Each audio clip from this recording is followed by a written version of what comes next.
I really deeply believe in the power of story. That if we don't know each other's stories, we don't know what's come before, we don't know what needs to be fixed, Yes. we don't know what to celebrate, we're ignorant.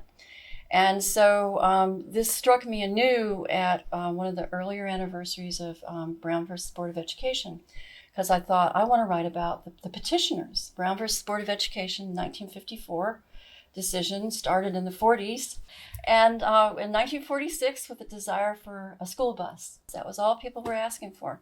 And nobody could tell me easily when I asked around, where were the petitioners? Were they still in South Carolina? So I did the obvious thing. I called around Somerton, and I found that Eliza Briggs was still alive and Annie Mae Gibson, who were two of the petition signers.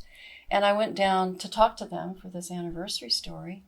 And I thought, this is just incredible that these people who completely changed everything about America weren't celebrated just every day. It became my mission to collect those stories, to make sure they were in the newspaper. And then at a certain point, people were saying, why aren't you writing a book about this? So I started working on a book.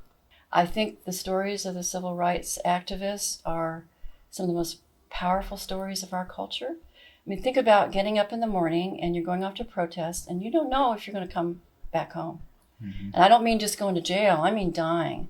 And I think South Carolina is falsely proud of this idea that it was not a violent culture because it wasn't caught on TV with fire hoses and dogs. But everybody I talked to knows somebody who was murdered. It was not safe to be a civil rights activist.